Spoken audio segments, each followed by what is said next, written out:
Hello, and welcome to today's 2026 webinar series. Thank you for taking the time out of your busy schedule to join us. Before we begin, I'd like to note that this webinar is being recorded and all presentation materials will be posted on our website. If you would like to ask a question, please use the Q&A feature, and if time allows, our speakers will jump into it at the end. I'd now like to introduce you to today's speakers with McDonald Hopkins. Thank you. All right, thank you so much. We're all very pleased to be here and excited to dive into this very timely and intriguing topic. And as mentioned, the Q&A is open, and we hope to address as many questions and comments that you have as we kind of dive in. This is M&A Spotlight, considerations for buyers and sellers in small government contracting acquisitions. And really talking about the transactions more holistically from a government contracting and M&A perspective is what we're going to do today. My name is Dave Schaefer. I'm with the law firm McDonald Hopkins. I'm joined by my colleagues Carissa and Catherine. We'll do some brief introductions where we can get to know everyone and go from there. Carissa? Hi, everybody. I'm Carissa Siebenek Anderson, and I am counsel at McDonald Hopkins. Glad to be here with you. So I am a government contracts attorney, and I work closely with the M&A group at McDonald Hopkins, including Catherine and Dave, of course. So in addition to providing government contracting support to M&A deals, I also provide full life cycle government contracting services. I advise clients all over the country about government contracting regulatory compliance, transactions, contracts, teaming and joint venture agreements, security clearance matters, bid protests, all kinds of administrative and protest matters.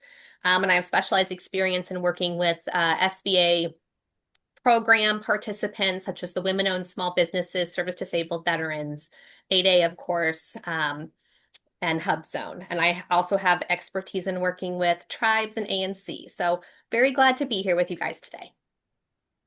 Wonderful. Thank you, Carissa. And Catherine?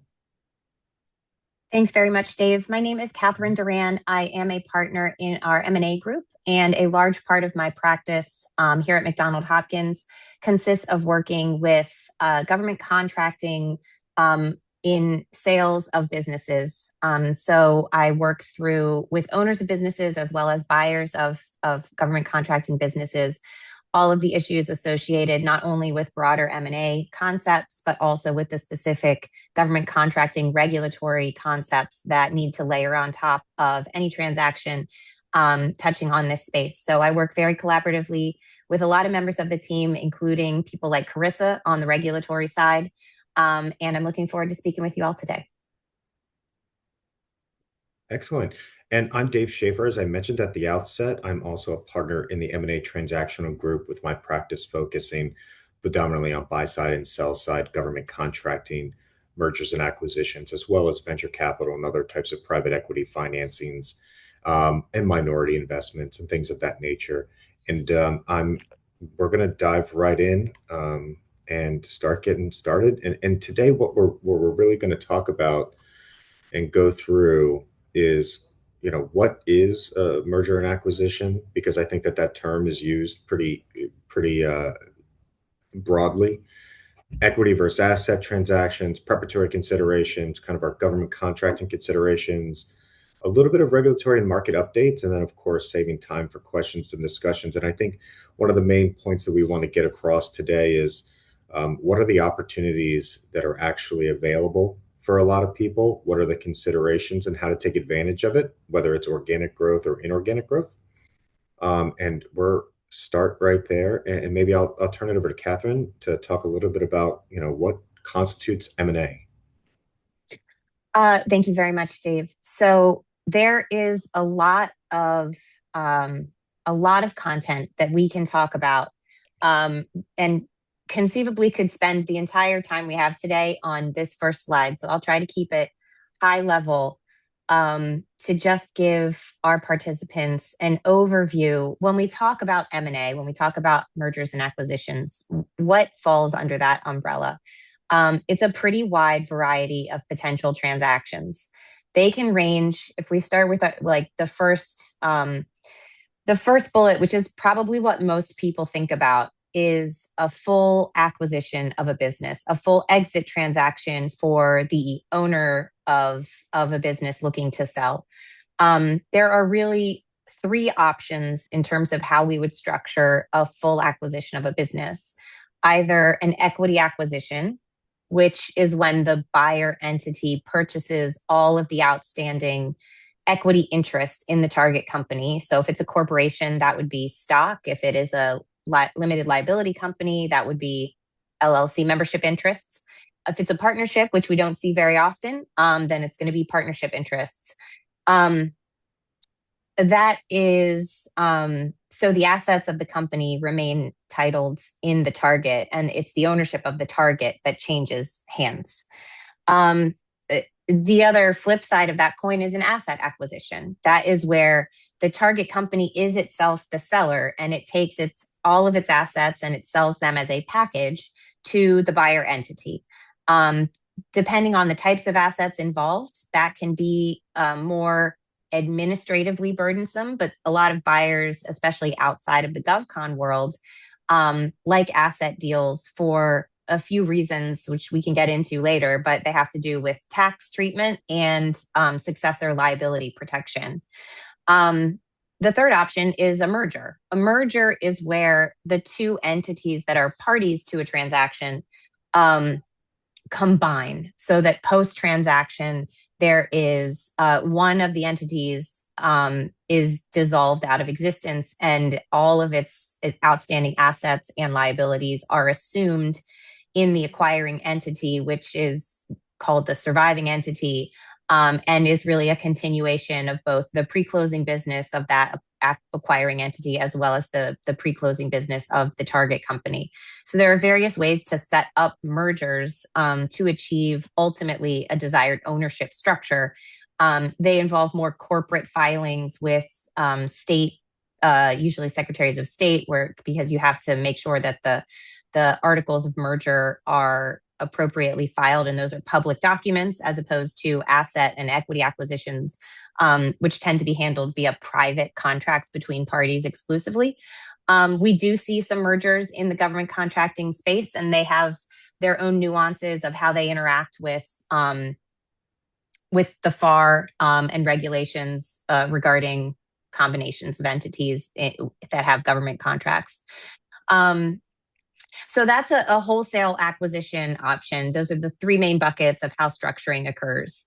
Other types of transactions that fall under the umbrella of M&A generally involve partial acquisitions and partial sales. So if we move over to that second column, top bullet point, a partial acquisition or divestiture could be a situation where a business is actually not looking to sell all of its business, but maybe they're looking to shed a particular division, or maybe you have a buyer looking to acquire a certain strategic asset.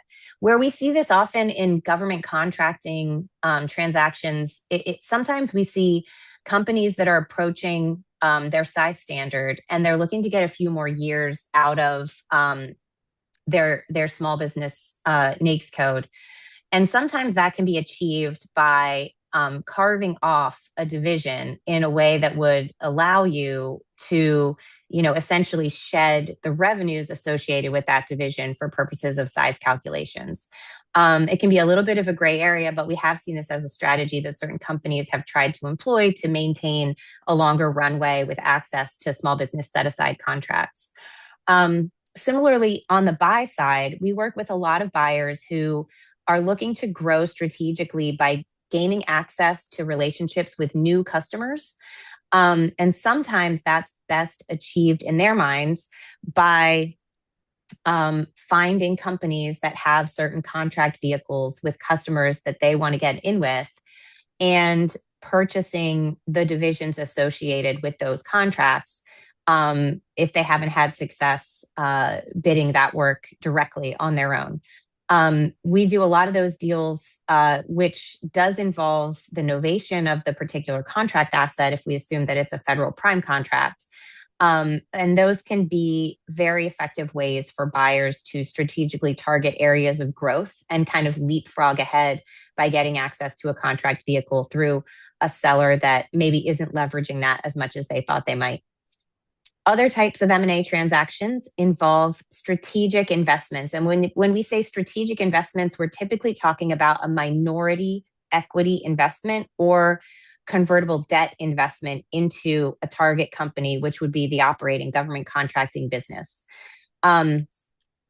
The type of, when we say minority equity investment, a lot of people on the line may have some familiarity with the concept of like a venture capital fund that where their business model is that they acquire a minority ownership stake in a company that is growth oriented. They invest money in exchange for preferred equity. Usually the terms of the preferred equity come with certain features that mean that they get a preferred return of their capital investment, as well as often some sort of accruing dividend prior to distributions to the common stockholders. So that's the bonus that they get in exchange for funding growth. And the strategy is ideally that the company with their invested capital is going to grow significantly such that then the investor and the existing founders, other stockholders can participate in a larger exit in a majority sale down the line where everybody's stockholder value has appreciated significantly. Sometimes we see those types of transactions done not with a direct equity investment, but through a convertible debt instrument. And when we talk about convertible debt, the concept is the same as a preferred equity investment, but it would not, once the investment is made, constitute actual equity ownership in the company yet. It would be an investment made into the target company in exchange for, essentially it's treated like a loan. The investor receives a promissory note reflecting the terms of the loan, which is going to bear interest, et cetera.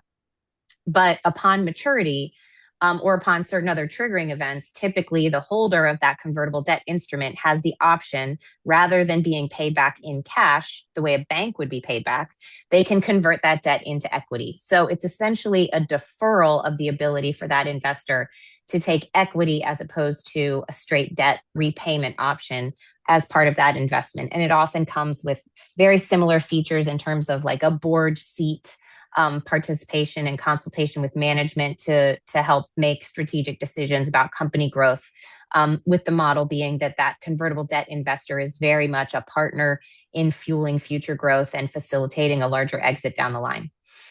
Other types of transactions that we see include transactions where the buyer is actually part of the management pool. So we're talking about management buyouts or an ESOP, so an employee stock ownership plan, which is a whole other ball of wax. In those situations, a lot of times we see transactions involving management buyouts, et cetera, with a privately held company with a very critical and close-knit management team where the founder is maybe reaching retirement age, ready to move on to the next stage, but has brought up behind himself or herself a team of individuals who are very much not ready to leave the project that they're working on with growing this company. And so they might pool resources and bring on some aspect of bank debt to acquire ownership from their, the former stockholder and founder. The benefit of those transactions is often that the founder gets to leave knowing the team that's going to be in place, knowing that their mission is going to be protected. A lot of times it results in a lower buyout value, lower value than you would get from a third-party fund buyer. But sometimes maximizing value is not the only goal that a founder has. So it really has to do with where you want to go and what you want to do.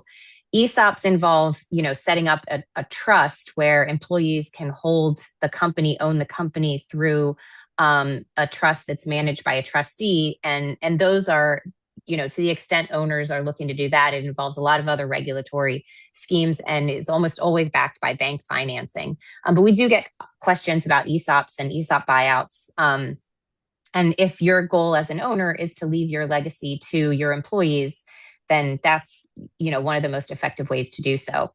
Last aspect to talk about is strategic partnerships.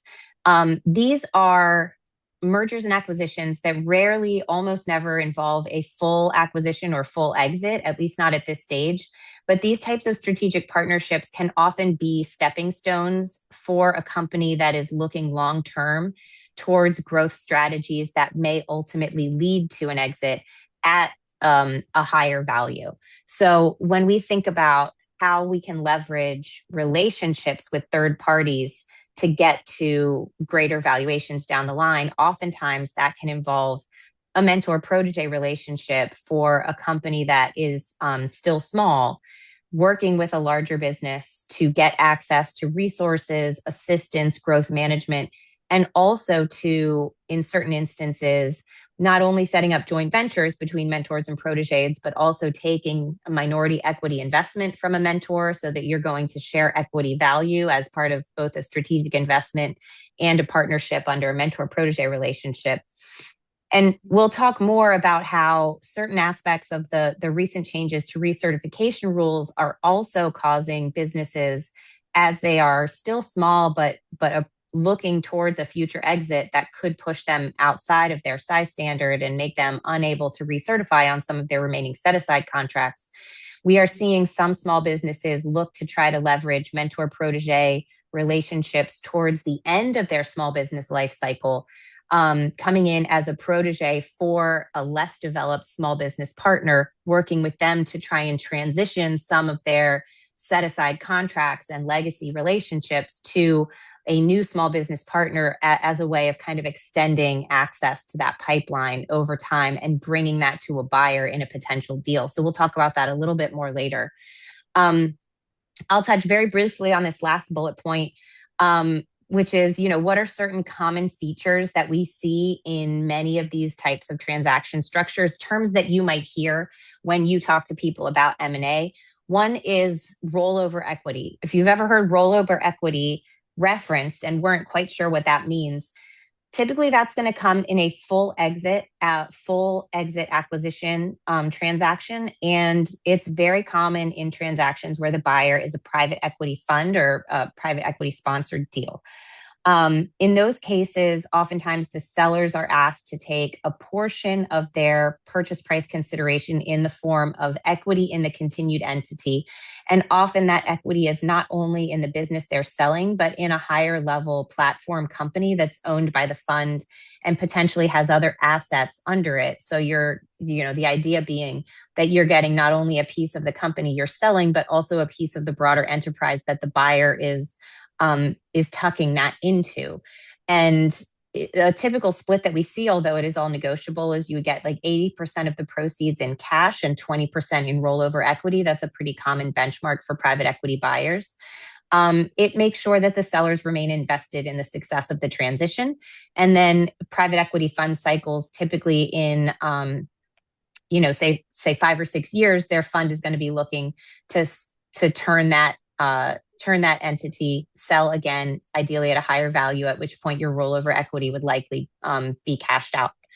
Seller financing. This is a feature of a transaction where, as part of the way a buyer is going to fund their purchase price, they might be taking on bank debt, they might be taking on private investment, and they also might be asking the sellers to finance a portion of the sale proceeds. So for that portion of whatever is going to be financed by the sellers, instead of cash, the seller would receive a promissory note. They would be a creditor of the buyer, and they would have, a note that accrues interest, that depending on the terms and, whether there's a senior lender involved and what your leverage is for negotiation. Maybe the seller can take a security interest, can get guarantees on that debt. But that's a way often that buyers bridge the gap between cash that they have available and the purchase price dollars that they're obligated to pay.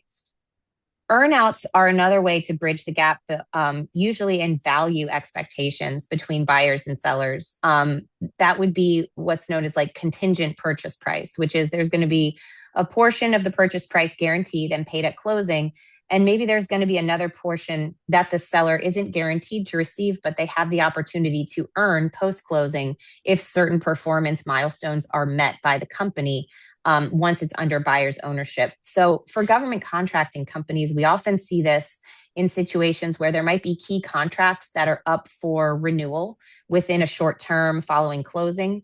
Or we might see that the target has a bid pending for a big contract opportunity that, if won, would significantly increase value, but there's no certainty that that's going to be won. The seller doesn't want to walk away from that value and leave it as a windfall for the buyer if the award comes in, but the buyer doesn't want to pay for it at closing if there's a chance that it never materializes. So oftentimes parties will try to put, price tags on if that comes in post closing. Here's how much would be, a fair amount to pay to the seller as an earnout in that transaction. So we see that quite often where there's uncertainty about whether certain work is going to continue post closing.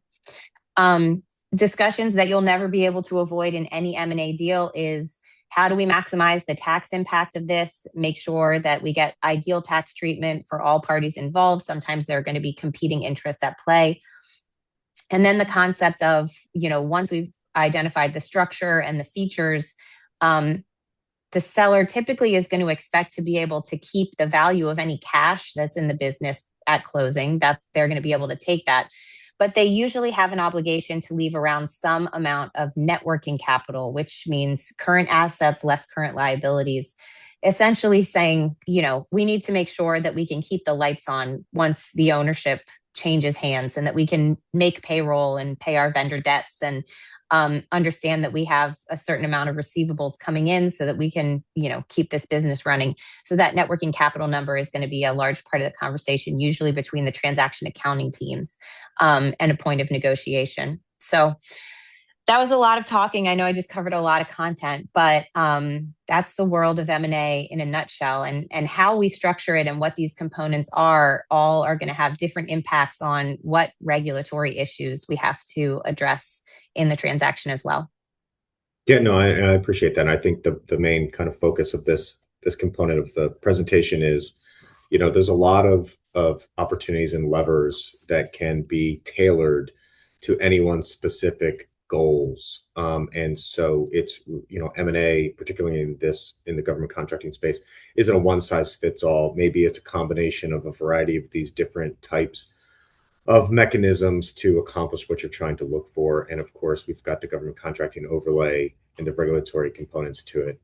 But, just moving on, kind of one of the big things, Catherine, I know we could touch on briefly, you already mentioned the equity versus asset. And I think that's most important because this is probably the first question that you're going to get when thinking about either buying or selling. I'll try to keep this relatively brief, but in the government contracting world especially, there are massive regulatory considerations that differ based on whether the transaction is structured as an equity acquisition or as an asset acquisition. As I already described, the basic concept of an equity acquisition is the ownership of the target company changes, but the target company continues to own all of its existing assets and be obligated on all of its existing liabilities. So the main thing that avoids, and the reason that this is often a preferred avenue of acquisition in the GovCon space, is for targets that have federal prime contracts, you do not have to novate those contracts to the buyer because the contracts do not change hands. The contracts remain in the target company. However, when the buyer acquires the equity ownership of the target company, the buyer has to remember a couple things. Number one, when you acquire the equity of an entity, you step into the shoes of the owners of that company and you inherit all of the historical liabilities that company may have. We often address that risk in the purchase agreement through things like seller indemnification obligations, but it does mean that buyer's diligence is going to be more significant and that their potential exposure and therefore their focus on indemnification protection is going to be much higher in an equity acquisition. Also, because the ownership of that target company has changed, if that company has any set-aside contracts, any small business set-aside contracts, it will trigger a recertification requirement for contracts that are held in both the buyer and the seller entity. So that's where we need to think about, okay, on a post-closing basis, will we be able to recertify on the various set-aside statuses that the contracts have? And if not, what's the potential impact to access to those contracts on a go-forward basis? is there potential loss of value associated with those contracts if we can't recertify with the corresponding status, and how are the parties going to deal with that economically? In an asset deal, conversely, you don't have a change in ownership. However, the contracts themselves need to be novated to the buyer because you're selling the entire asset pool. Everything needs to be retitled. So as part of the novation process, the recertification comes up again because you are going to need to present an entire novation package to the contracting officer, asking for the government to approve, to find it to be in the best interest of the government to transfer those contracts. This creates risk because there is always the possibility that the government could refuse the novation. And on a post-closing basis, if the buyer entity is not able to recertify on any set-aside contracts, you have the same issue with potential loss of access to option year exercises or to future task orders if the buyer entity post-closing does not have the same set-aside status. I'll stop there, but just one more feature to keep in mind is that if the target company has any entity-specific licenses or permits or clearances that are not transferable assets, for example, a facility's security clearance is not transferable, if that's critical for the buyer to retain, you have to do an equity acquisition. You can't do an asset deal if the buyer doesn't have its own FCL. So just something to keep in mind for people who are thinking about those types of assets as well. Yeah, thank you. And I think you already kind of touched on the next topic, which is when we're thinking about this, what do we need to start considering as we prepare to engage in more substantive conversations about opportunities? And so here's, Catherine, walk us through just a couple of these kind of preparatory considerations when you are thinking about one of these transactions. Sure. So you're going to be thinking about a transaction from different perspectives, whether you're wearing the hat of the buyer or the hat of the seller. But one thing that both parties are going to be focused on is the buyer is going to be doing diligence into the entire historical operations of the company, operational diligence, regulatory compliance diligence, systems and IT.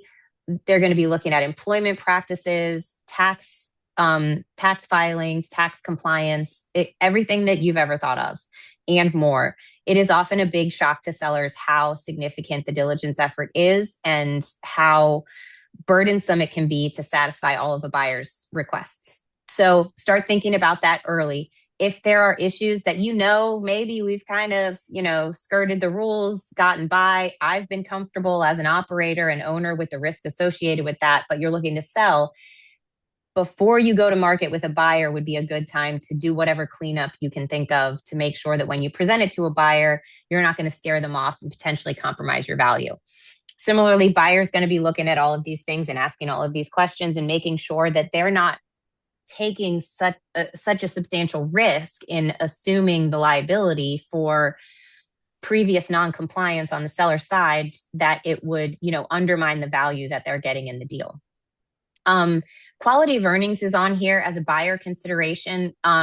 It's something for sellers to keep in mind too. When you've presented, certain EBITDA numbers to a buyer, they're typically going to base their enterprise valuation and the offer for the company on those numbers.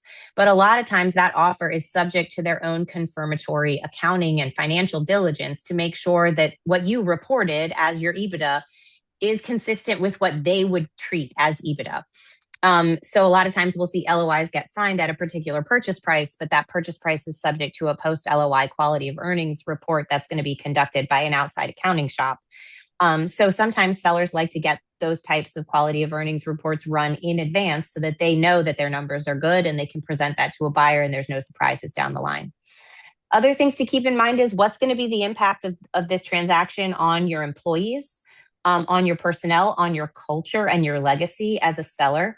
Are you going to be selling to a fund or maybe to a tribal buyer that's going to look to parse up assets and kind of spread it around their existing organization? Or is it somebody who's going to come in and really continue to run your business as a standalone entity? And does that matter to you? Similarly, on the buyer side, other than the seller who may be looking to exit, who are the key employees, key leadership team in this target company? where you've identified them as critical to the success of the transition in the entity. Make sure you're incentivizing them properly to stay and that they actually get a voice in the transaction and in what the business is going to look like on a post-closing basis. I don't need to necessarily touch on all of these, but just zooming out and thinking about big picture things from both sides of the coin, whether you're a buyer or a seller, it's always helpful to think about what are things that the counterparty is going to be worried about and how can I try to address those proactively to streamline the negotiation process in a deal. Yeah, that's incredibly helpful. And I think a lot of transactions, when it comes down to it, are all about risk allocation and risk shifting and making sure that both parties kind of see the company in the same light. And that always helps bridge any sort of gaps and come to a meeting of the minds for a transaction. And those are just kind of the more general M&A preparatory considerations. We're going to shift gears now a little bit more towards the government contracting considerations. And Carissa, I'll pull you in for this. You know, government contracting industry specificity and kind of what are some of the more nuanced aspects on top of just all of those general M&A components that we just discussed?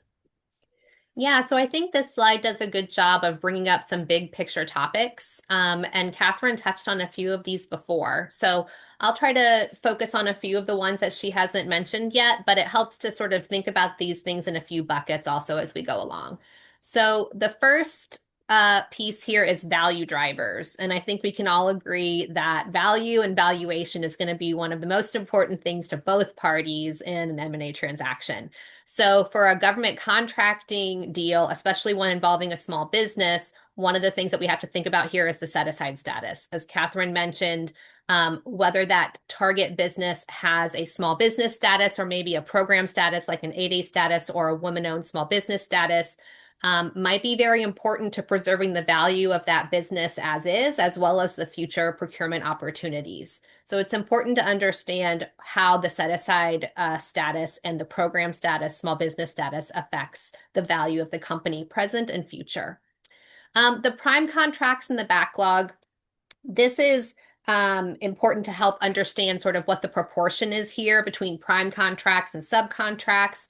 Of course, your prime contracts are going to be subject to the novation piece, which Catherine touched on previously, but federal subcontracts would not be not subject to novation. It also helps to understand generally what the proportion of government contracting value is versus maybe commercial. So just sort of thinking about those things in the big picture context. And then the backlog, we're just talking about basically what is the runway left on your federal government contracting contracts there for prime and subcontracts, but especially for your prime contracts. Are you in your first year? Is it base 5 years, base 1 year? Do you have 4 option years left? Or are you only at the end of your cycle and you have 1 option year left? That just helps to sort of get an idea of how much runway you have left and how that is going to affect your value and your valuation. So the security clearance and key personnel piece here, again, the key with all 4 of these pieces is determining what is important to value here and what the buyers care about preserving post-closing.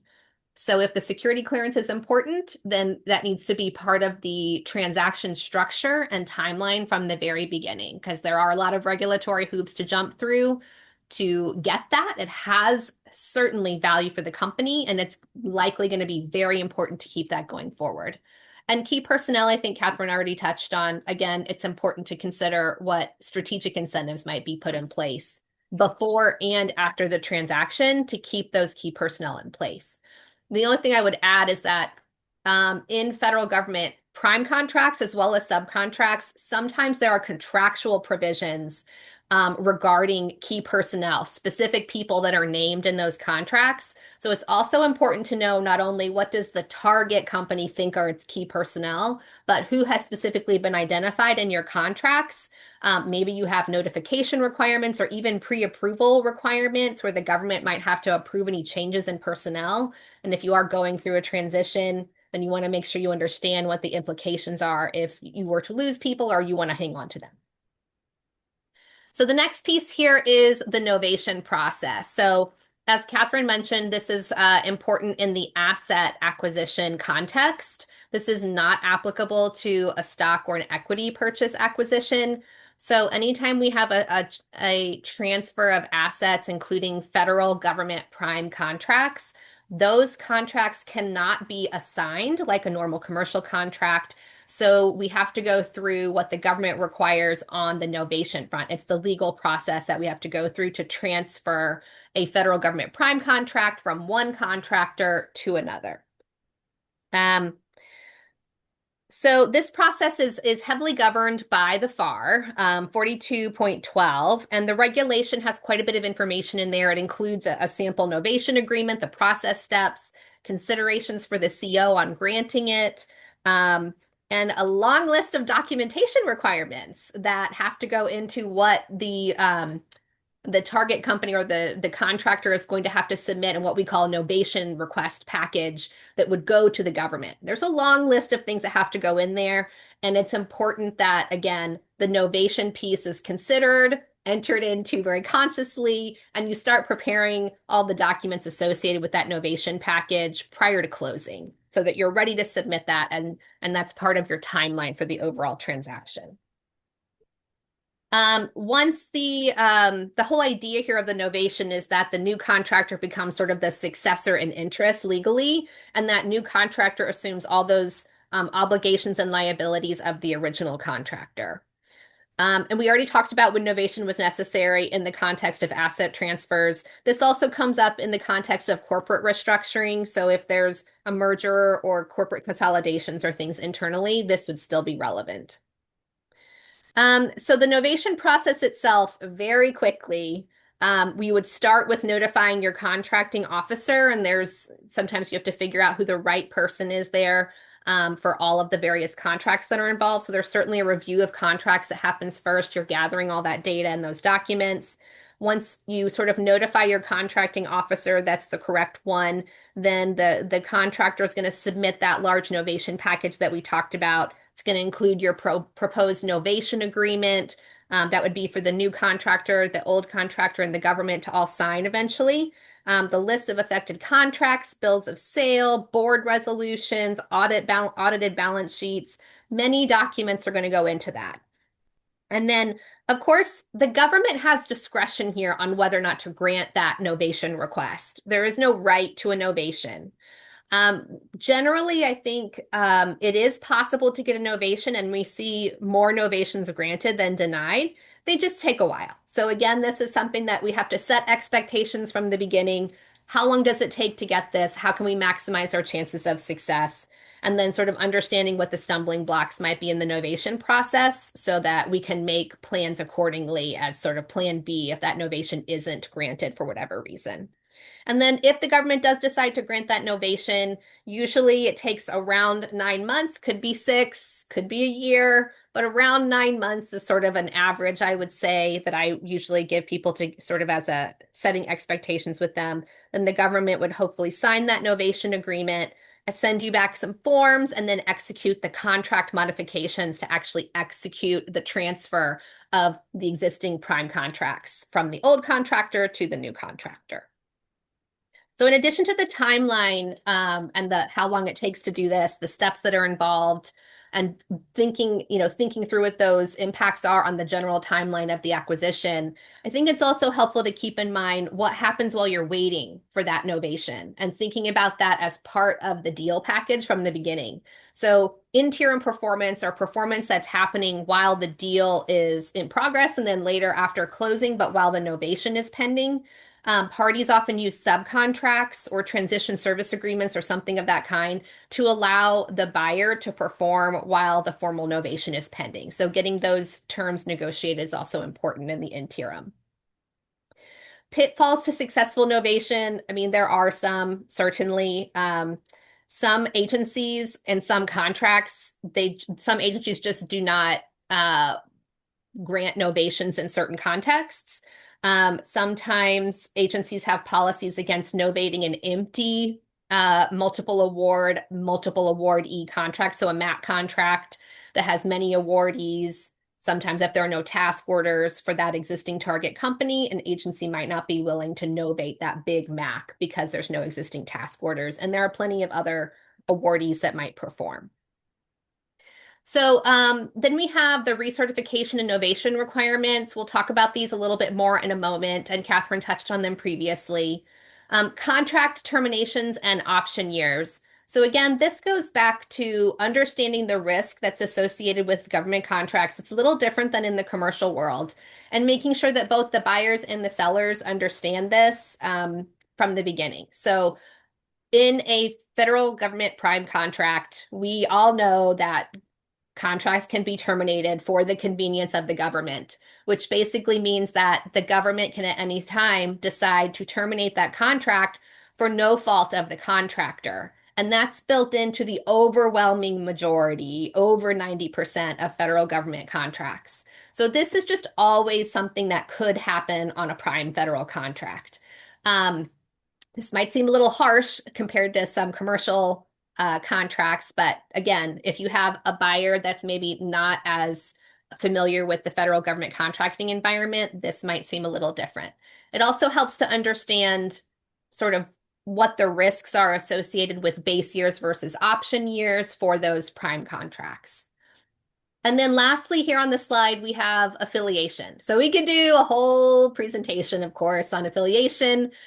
There's a lot to consider here. From a very high level, affiliation is just a component of a small business's size status. So whenever a merger or acquisition takes place, of course, there is the potential for new affiliates of that target company, as well as the buyers being implicated and affecting the small business size status of the parties that are involved in that transaction. So it's important to do an affiliation analysis early on and just be aware of what those impacts might be, again, because it may affect the valuation of the company if we are worried about preserving a small business size status or program status for the buyer or the seller or affiliates of the buyer or the seller.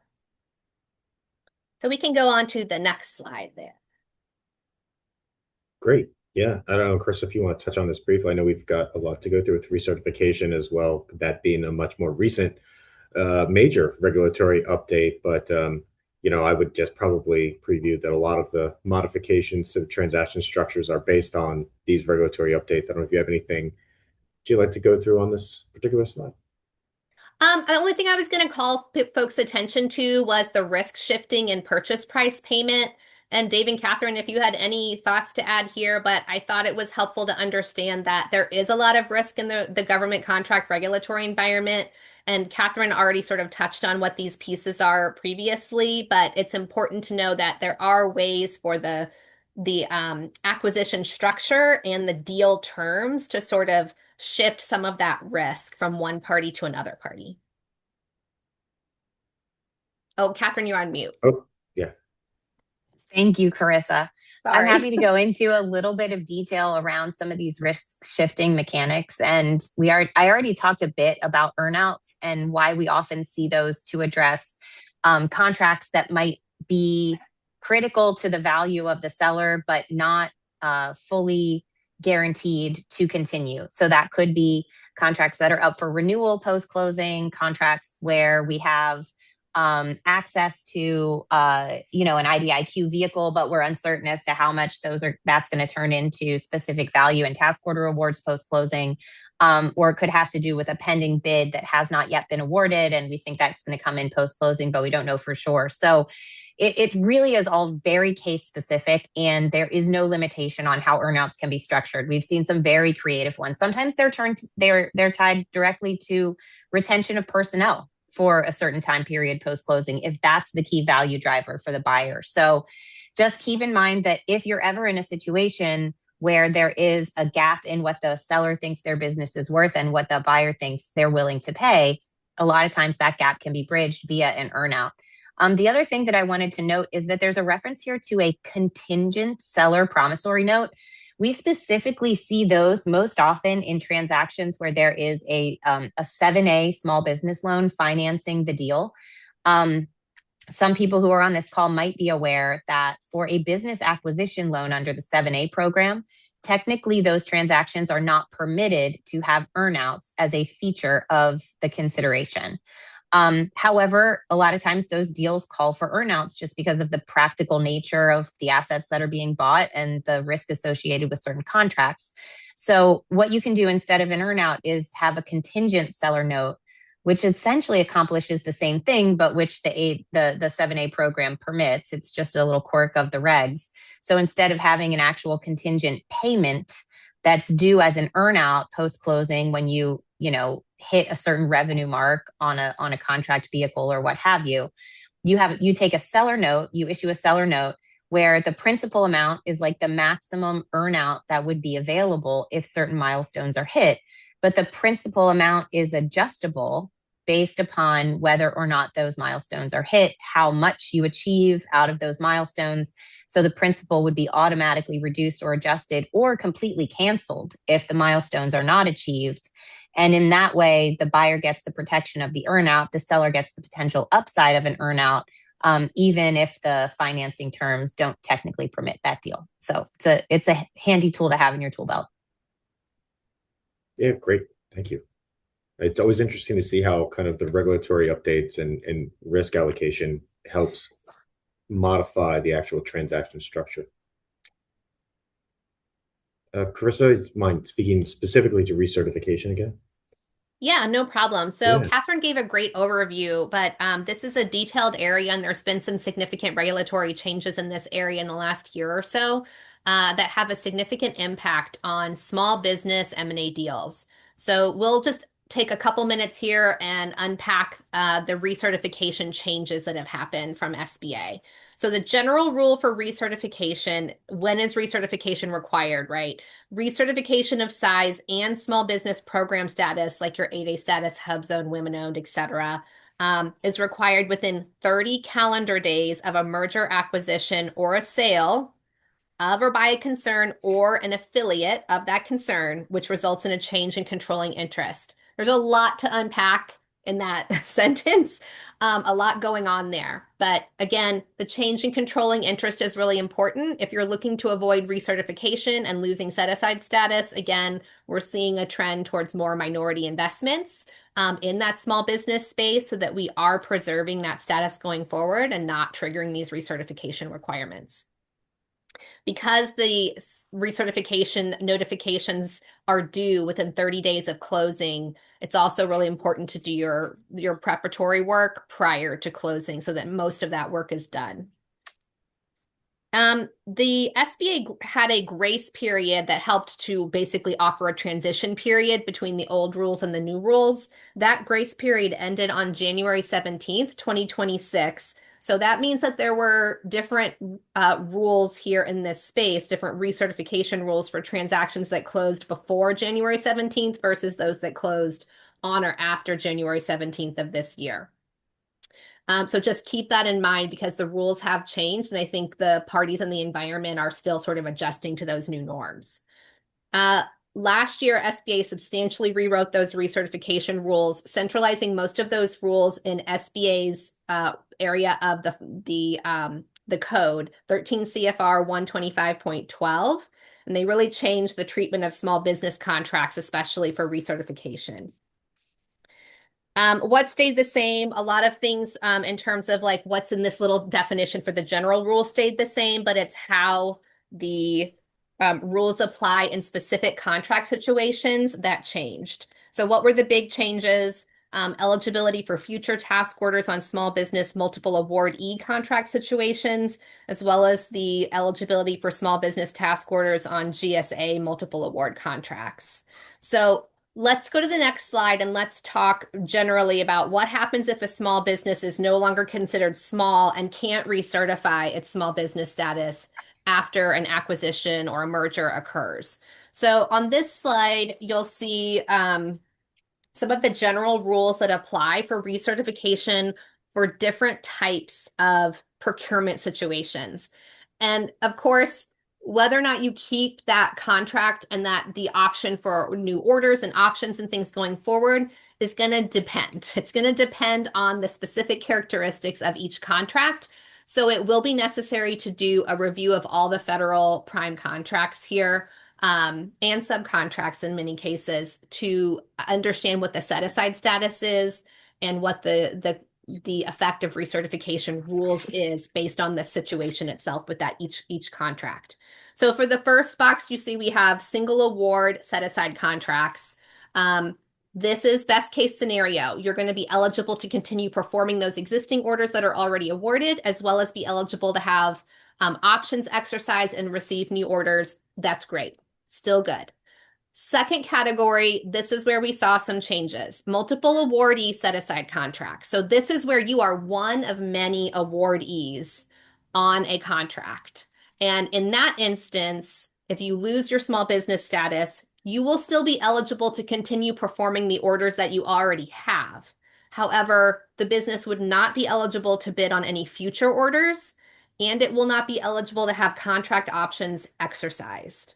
That can be a big deal for these large multiple award contract situations. So it's really important to understand what the effect of these rules is early on in the process, because again, this goes to the bottom line. It affects valuation. Third, we have the GSA schedule contracts, as I mentioned. If you are no longer small, you are not going to be eligible for future set-aside awards or BPAs on this front.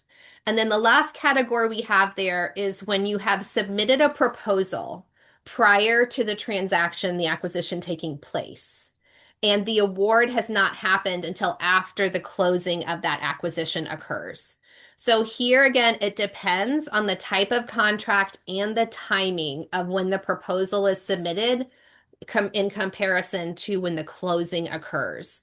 So again, the best case scenario, the green light scenario, is you're eligible for award of a single awardee set aside contract. So it can be an IDIQ, but as long as you are the only awardee, if you submitted that proposal at least 180 days prior to the acquisition closing. So you submit your proposal, at least 180 days go by, and then closing happens. You still don't know who won the contract. You would be eligible to accept that award if it comes through after closing.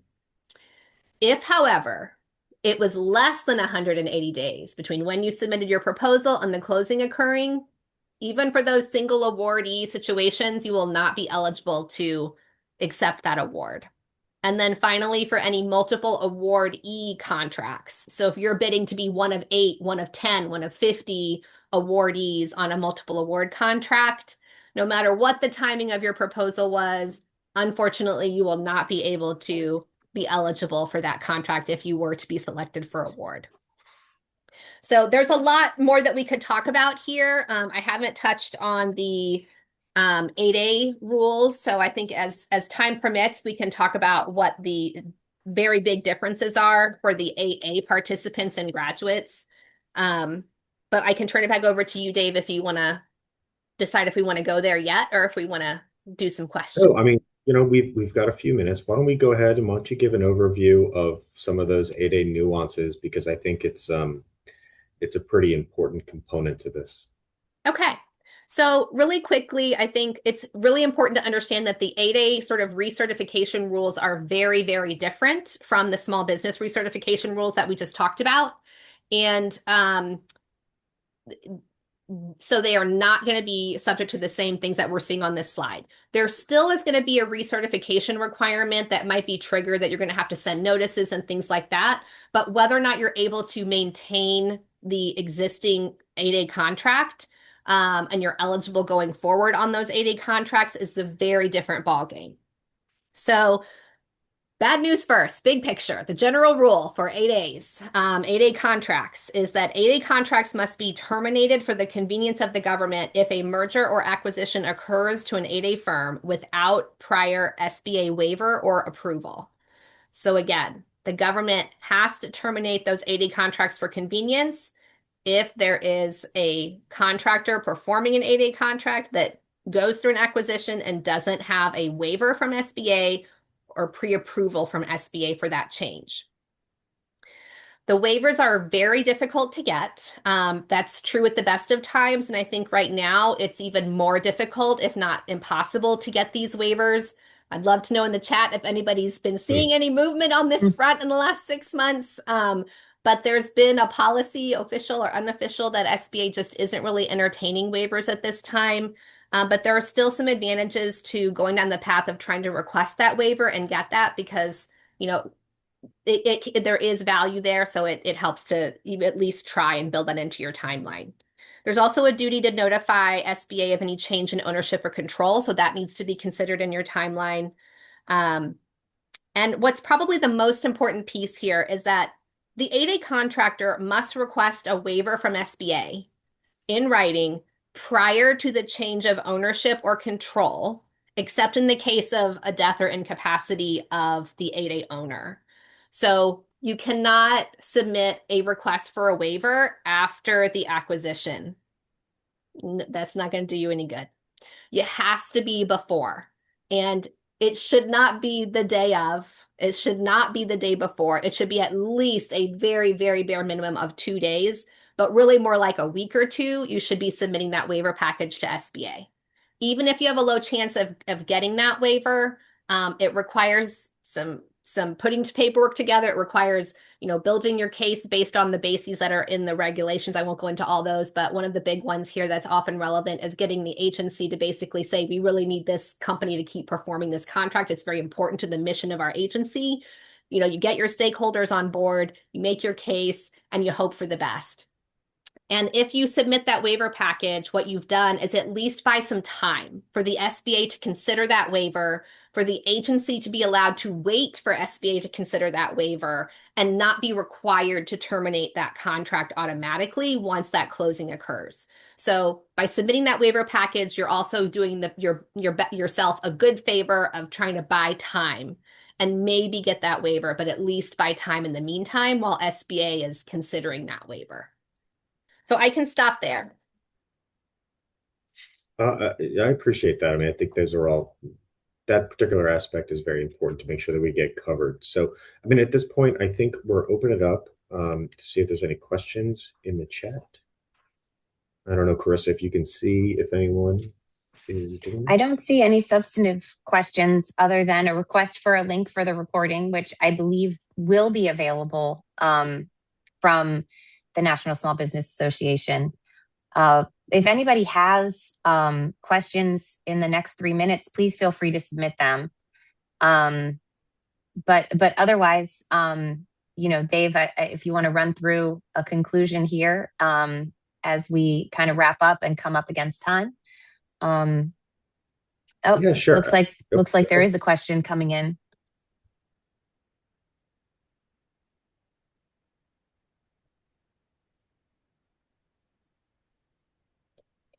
Okay. So Philip, it looks like Philip Lowett has a question about what about a small to small merger or sale? That's actually a great question.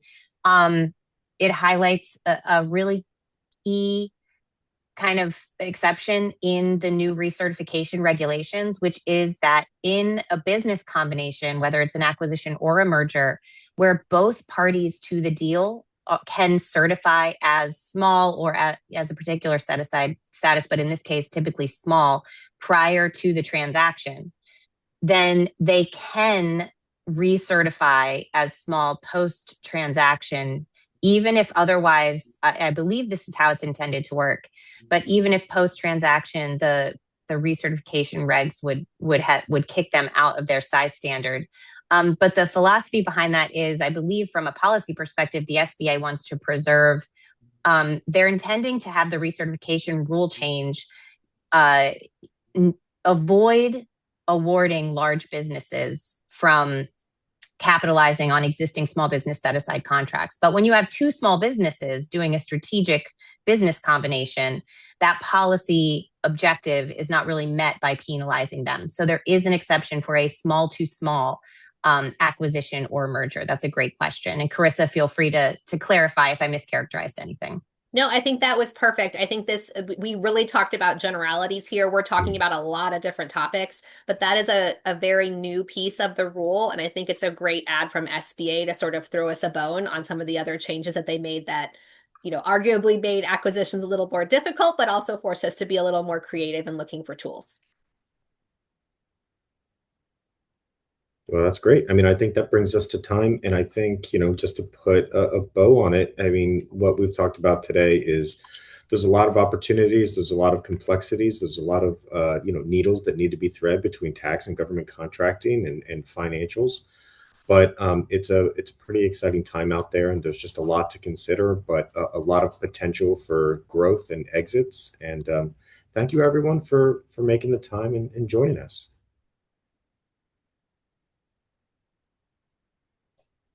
There we go. Thank you to our speakers for a great presentation.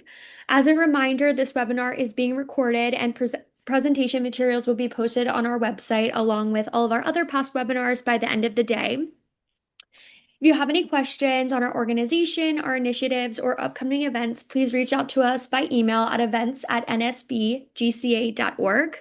Thank you again for everyone for joining us today. This does conclude our webinar, and we hope you join us again next month. Thank you. Thank you, guys. Mhm.